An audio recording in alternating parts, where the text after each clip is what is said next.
Welcome to the Doctor's Life podcast with Dianne Ansari Wynn, MD. Dr. Dianne is a stress and burnout coach for doctors. With her 15 years of experience as an anesthesiologist and certification as a physician development coach, Dr. Dianne coaches doctors on how to live a rich life of purpose, fulfillment, freedom, and happiness both at work and at home.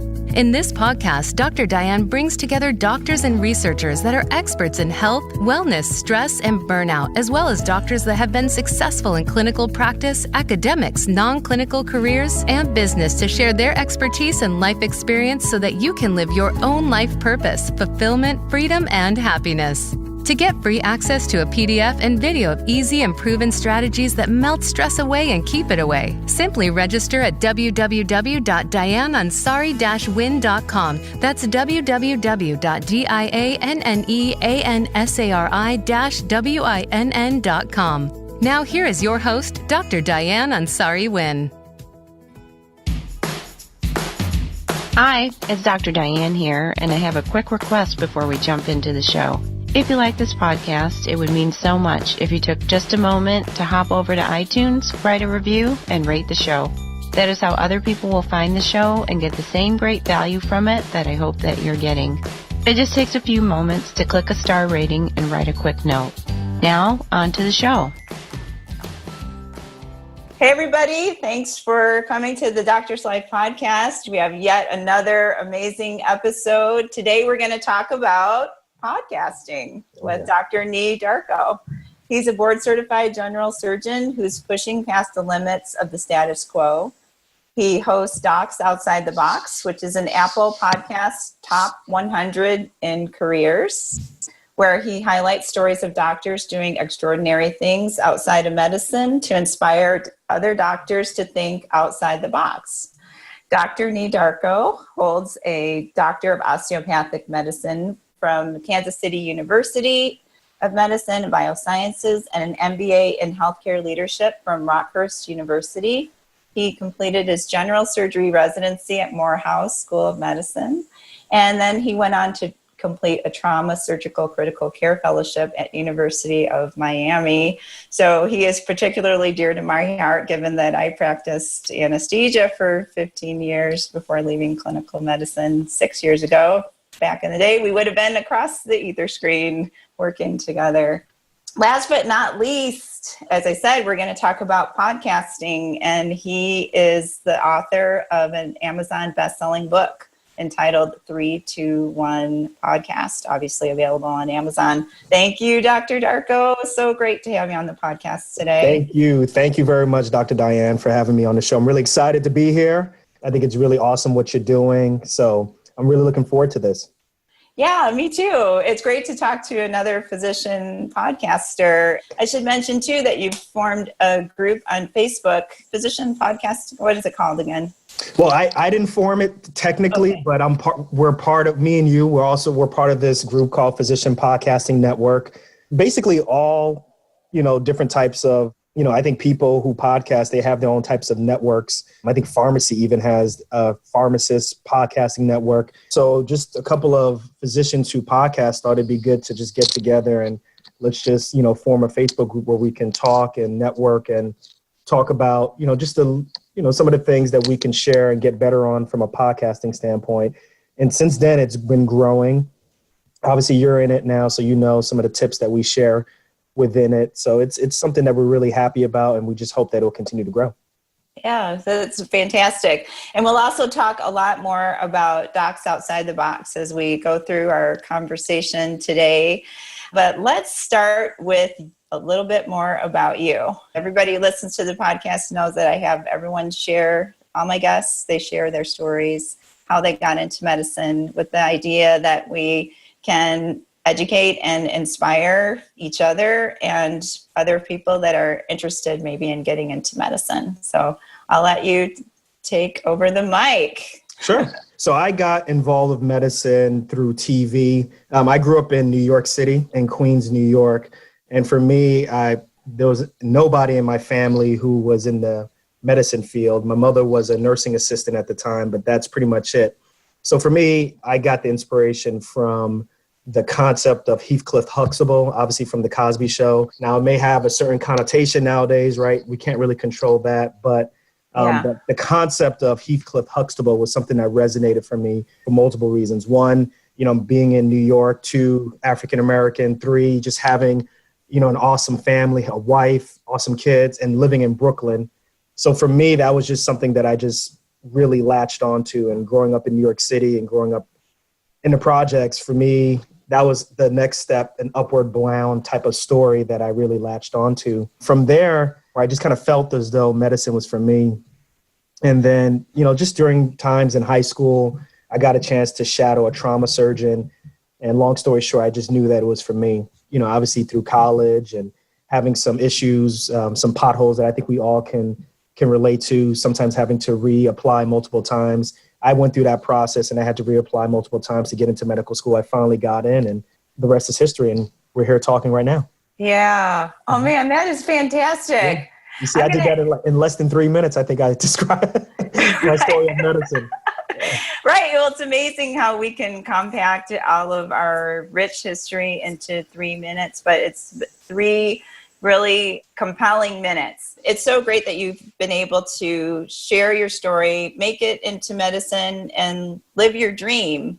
So how did you get into podcasting? Sure. So I got into podcasting because when I was finishing up fellowship in Miami, I had a hard time finding a job, not for bad reasons, but literally I would go to an interview there for 5 or 8 hours. You've done it, everybody who's done it. And then all of a sudden at the end of the interview or a couple of days later, they send you an email and here's a contract for the next 3 years or 5 years or maybe even longer. And I just found the whole process of negotiating certain things such as time or when you're on call or salary to be a really painful process, a lot different than that experience when I went on my interview. And it just, for me, was very frustrating. So my girlfriend at the time, she's now my wife, she said, why don't you do locums? And I said, locums for what? Like, I can't do locums because my other fellows aren't doing locums. They're going into academic programs. So because they were going into academic programs, I wouldn't consider something else, which to me is like the epitome of if they jump off a bridge, will you jump off one too? So long story short, I went and I did locums. I didn't decide to take an employed position initially for about a year and a half. But during that time of doing locums, I was just meeting people who were doing really cool things outside of medicine. And they would do locums to kind of pay for that type of lifestyle. So, there were people who would work with, Doctors Without Borders, and they'd only come and work in the United States maybe for 3 months. And then that amount of money could help them kind of live for the rest of the year, outside of the country. Or some people were medical consultants for TV shows. Some people were running their own businesses. And I was just sitting there like, how come I never met you guys when I was either in medical school or in residency? And also at the same time, I was having issues with my finances. Like me and my wife were just getting married and we were combining our finances. And I just noticed that we were just spending so much money on cash value life insurance. And from a financial standpoint, we were just all over the place. So I started listening to podcasts and I started noticing that these hosts were not any older than me. But when I was listening to them, I looked at them as experts. Mm-hmm. And I just said, like, why are they the experts? I don't understand. It's just something about them that makes them the experts. So I just kind of took that perspective. I said, okay, I'm looking at these guys who are doing financial podcasts as experts. I'm really interested on doctors who are doing things outside of medicine. I love podcasts. Why can't I be that guy who's telling the stories about that? And I've never done this before. So that's why, I decided to start my own podcast. Nobody was doing any podcasts on doctors who are really thriving outside of medicine, or at least really open with speaking about that during medicine. You know what I'm talking about, Dr. Dan. Nobody really, 5-10 years ago, people weren't really talking about this. So I decided to start Docs Outside the Box, ordinary doctors who are doing extraordinary things, just to kind of scratch that itch that I had. I wanted to hear more stories about doctors who really are enjoying their life. They do well in clinical medicine, or maybe they're not even doing clinical medicine anymore, but they're not shy to just say that, hey, I'm not just a doc. And that's our hashtag for the show. And when I first started the show, it started off to crickets, but then quickly afterwards, the message just really started catching on with people and it kind of spread like wildfire. And here we are now. Slowly but surely, we've kind of climbed up the rankings on Apple Podcasts. It's something I'm really proud about. I've had people write to me and say, hey, look, thank you very much for kind of taking away that feeling of shame of just saying, hey, like, I love my patients. That's great. Mm-hmm. But I also love myself also. So what does that mean, right? So it's something I'm really proud about. Yeah, I love your show. Thank you. Now, how long ago did you start it? I started April 2016. April 2016. Yeah, so you've just had a 2-year anniversary then. Yeah, it goes really fast, very fast. Yeah, it does. You know what I found? I started the Doctor's Life a little over a year ago too. I think it was in the winter of 2017. Congratulations to you. Yeah, and how I got started in it was that I'd actually done a telesummit where it's a online event where you invite 21 speakers and they all do interviews, and it's a way of reaching out to a community, but also we may get into this a little bit, but those of you who are interested in online marketing and products and stuff, let's do it. A telesummit is a way to build an email list, just as an aside. So that's what I was doing first. Mm-hmm. I did this telesummit and finished that, and that was successful. And then what I found out when I was looking at ways that I could reach my community of doctors and with the same message that you have, basically, Nii, that's why we hit it off so well, is that when I work with doctors around stress and burnout, they have a difficulty even realizing that they can make choices around the type of life that they want to live. A lot of times it's either I have to be in medicine or out of medicine. I agree. And like you were saying with your locums work or with me, like I was in clinical medicine and then I did like cold turkey leave clinical medicine. There's my point is there's a lot of different paths and ways to live as a physician. And so when I wanted to reach out to other docs, and also it's a great way of talking to other people, building networks. And when you're working virtually, it's a great way to reach out to people all over the country, both as guests and as listeners. So I thought, well, what is a way that I can do that? I found that I really liked doing interviews. And so I founded the Doctor's Life kind of like you did, just from scratch, like, hey, I wanted to do a podcast. I can do a podcast. And so I just started reaching out and mostly interviewing my friends at first, who are brilliant people and experts in what they do. So that's how I started. I got started. That is exactly how I started my show. Like, except for the white coat investor, my first 5 guests were people who were then my own like personal network, and they were just doing like awesome things. And I agree with you. You're just like, okay, you know, some people are like, well, who do I interview? How do I start? It's like, you'll be surprised people who you know right underneath your nose who are doing really cool things that you can interview. That's how I started. I'm really glad that there are more physicians. There are physicians like you talking about just kind of demystifying what it is to be a physician and what it is to be happy about being multifaceted. I'm psyched to be a part of the movement. I'm psyched to be just meeting new people like you, talking to new audiences. The other thing too, the reason I started the show is I'm really bad at public speaking. So this is helping me to become a better public speaker also. Oh, you know, that's a good point, because I am what you would call what do they call it? I'm introverted for sure, but like an engaged introvert. Like I love to talk to people at a party and have the best time, but like when I'm ready to go, I am done. Right, I understand. So I love to engage, and that's why I like doing interviews too. So for you guys that might feel a little bit shy, well, I'm a little bit shy myself, but getting to know people one-on-one. If you're good at one-on-one, you're good at doing interviews because you're used to engaging people one-on-one. And by the benefit of your getting your voice out there, then you're actually helping other people or with the message that you really want to share. What's some other good things about podcasting? I love podcasting, but I think podcasting is the bomb. You know, look, I mean, I think most people know right now video is king. YouTube is killing it, whether you use YouTube or Instagram video or whatever live stream, that's killing it. And then even more so, YouTube is really good because you can make money off of it. With video, the problem that I see is that if you're watching a YouTube video or you're watching any type of video, you have to give all of your attention to it to get the information from it. Whereas with podcasting, and the reason why I fell in love with podcasting is I was listening to podcasts on my way to work, on my way home from work, doing dishes, whatever task that I needed to be doing, I could put a podcast on and listen to it and still get a lot of information on it.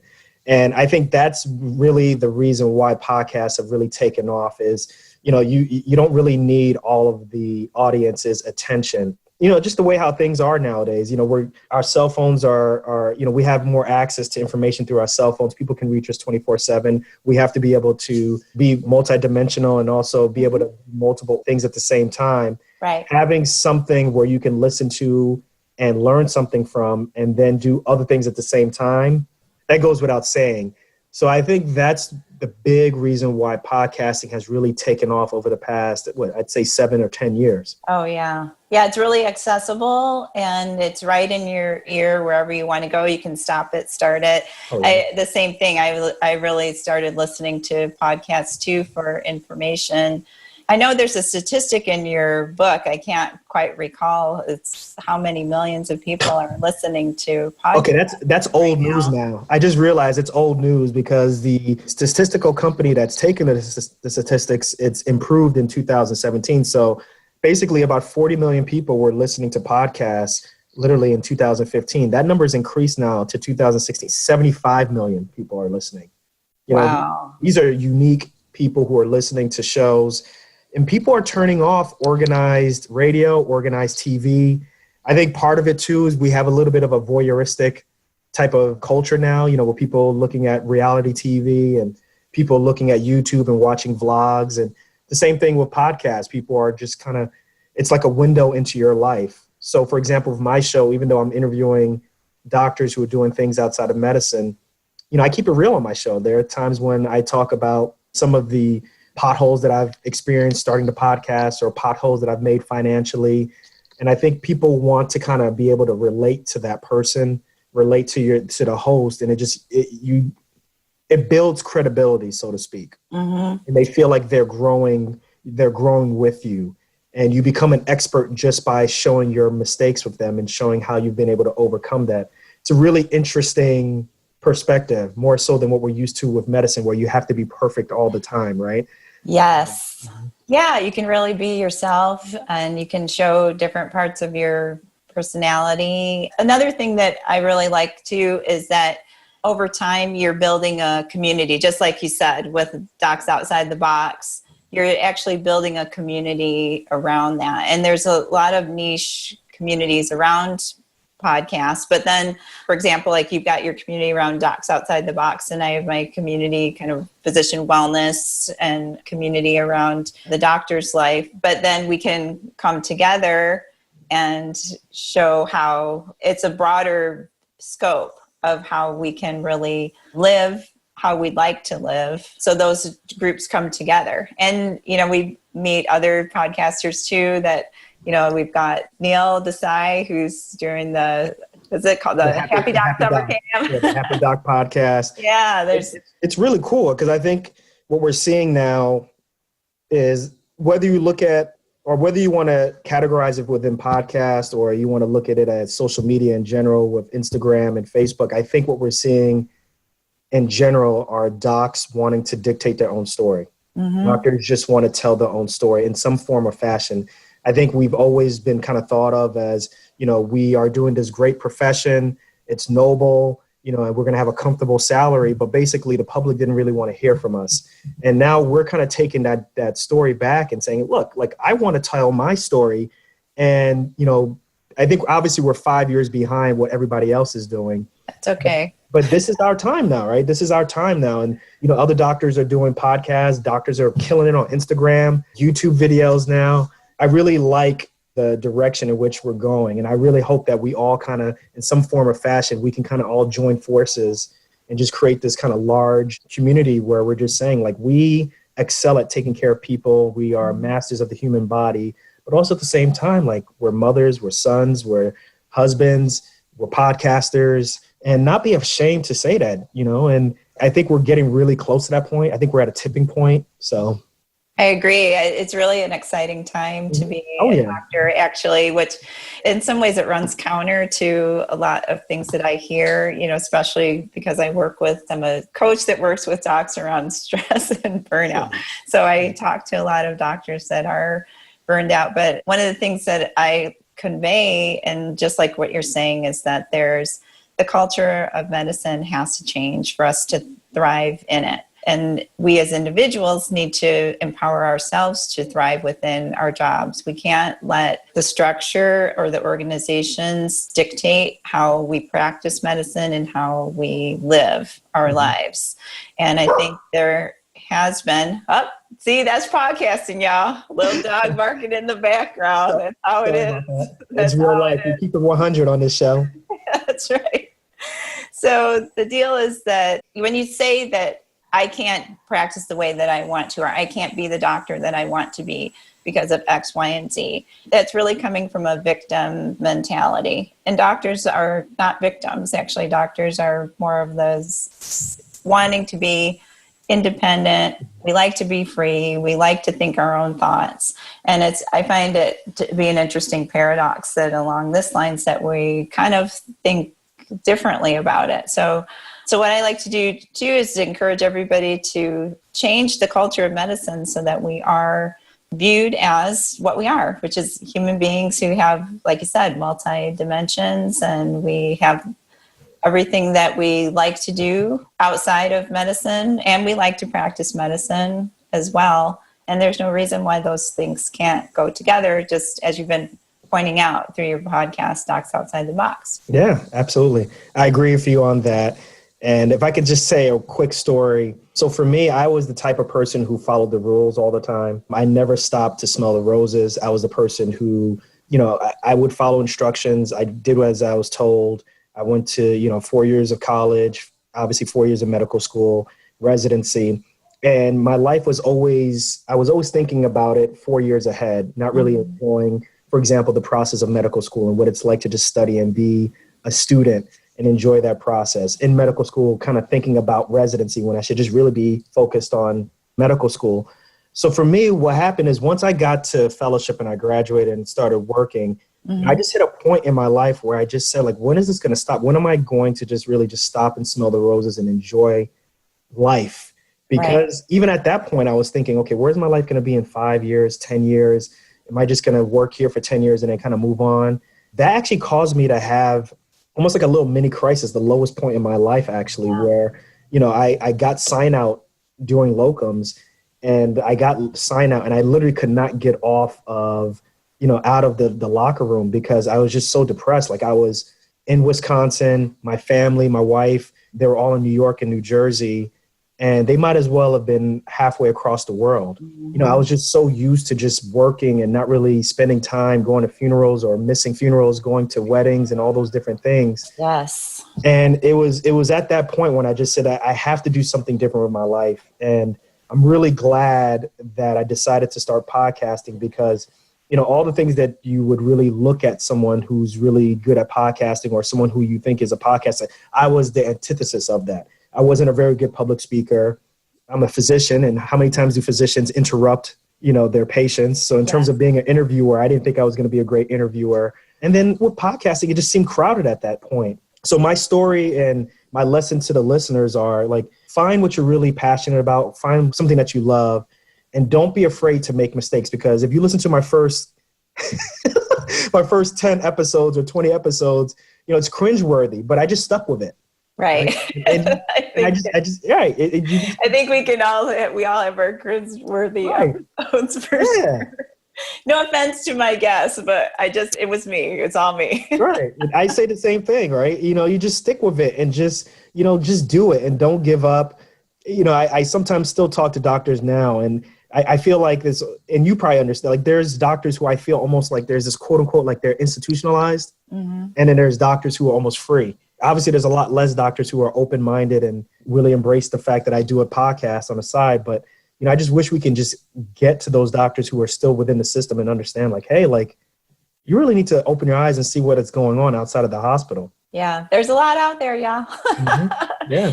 Well, in your book, 321 podcast, you talk about kind of the nuts and bolts of podcasting. And I feel like we should probably spend the last few minutes for people that have hopefully had their fires sparked or stoked by getting interested in doing podcasting.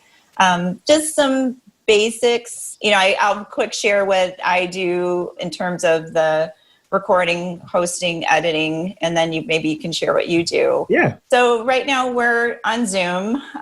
We're doing video and audio, but you can use Zoom just for audio. There's tons of ways to do it. I prefer interviews because I don't really like to hear myself babble on and on about a subject, and I do like meeting people and interviewing people. So I choose interviews. What else? Oh, in terms of hosting, I use a website called Libsyn, and then that feed goes over to iTunes and Google Play and Stitcher.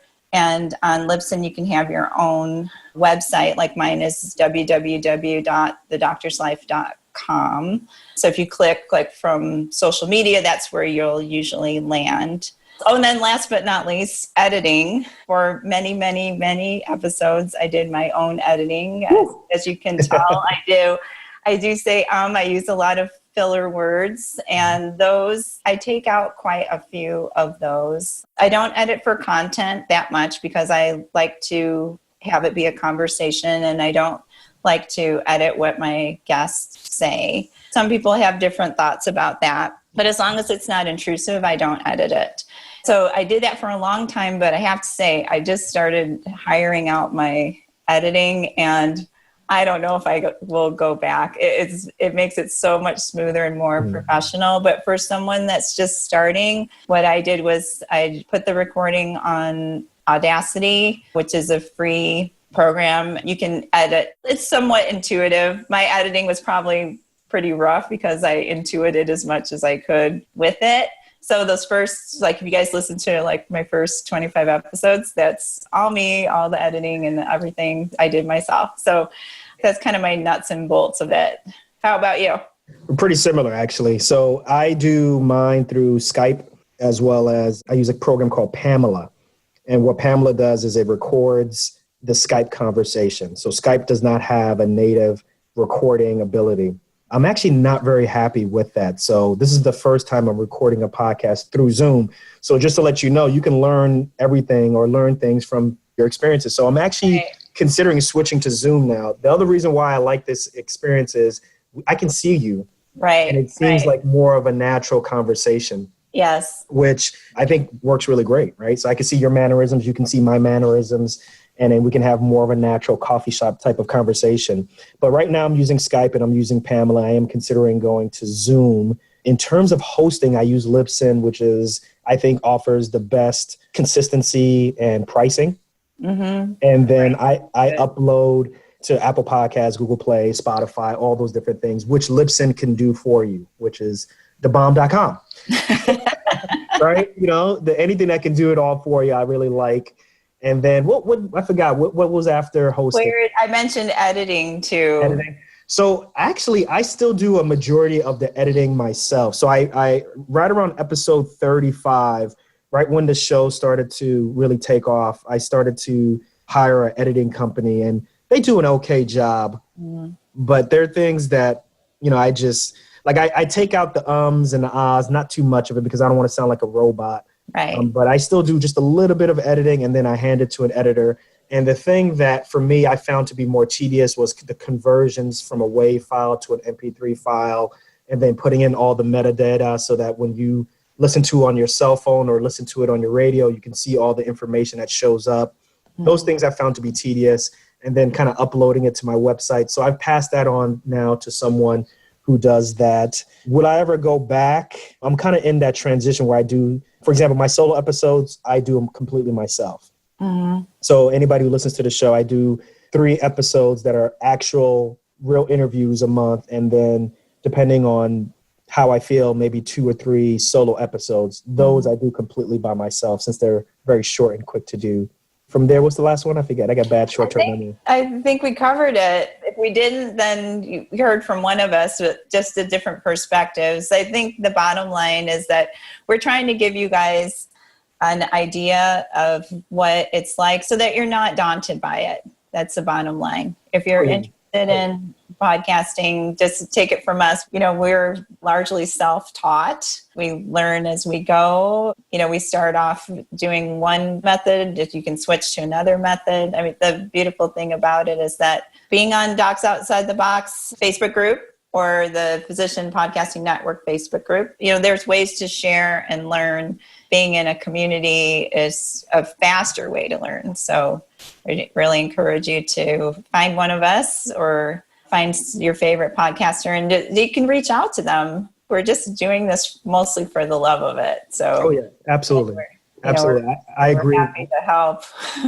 I agree with those sentiments exactly. I think I've found, I can't recall the last time I had any type of negative experience with other physicians or any other podcaster, just in general, with trying to improve my podcast or anything like that. So I just think just in general, because the podcasting community is very amateurish, so to speak, not in terms of the quality that we put out, but it's just people just doing their own thing. Whereas with YouTube or something else, it's a lot more professional. I think we are a more cohesive group. So I've actually gotten great advice from podcasters who are not physicians. I've gotten great advice I'm going to take an idea from you, but from other physicians, they've been very, very helpful. So yeah, for the audience who's listening, please reach out to me. It's very easy to reach out to me. Obviously, reach out to the host, Dr. Dianne. You'll be surprised, how much information we'll be willing to give out, because I think the key thing is that, the more of us who are out here, it basically destigmatizes, physicians really just enjoying their life and being very happy, as opposed to, the opposite, which is like we're robots and we have no emotions. So the more we can bring onto our side, I think the better. I agree. I often do this, and I know that you do this too, Dr. Nii, where we just get to talking and we're like, oh, we have to cut off time. So we are getting cut towards the end of our time. If you can let folks know how they can get hold of you, of course, we'll include all of that on the show notes as well. Awesome. So you can find Docs Outside the Box on any podcast aggregator that you use. So obviously Apple Podcasts, Google Play, Spotify, as well as Stitcher Radio. If you want to find our website is www.docsotb.com. And then if you want to reach me and let me know about feedback or just have any questions, email me at Nii, Nii, at docsotb.com, or the Twitter handle at docsotb. Beautiful. Well, hey, everybody, this has been a really exciting episode. It's podcasters talking about podcasting. Oh, yeah. We're kind of geeking out right now. So I hope you all enjoyed it, and we'll catch you on the next episode of the Doctor's Life podcast. Until then, I hope everybody stays happy and healthy. Take care. You've been listening to the Doctor's Life podcast with Dianne Ansari-Wynn, MD. Go to www.dianneansari-wynn.com to read show notes, listen to past episodes, share your comments and show ideas, and pick up your free PDF and video of easy and proven strategies that will melt your daily stress away. That's www.dianneansari-winn.com.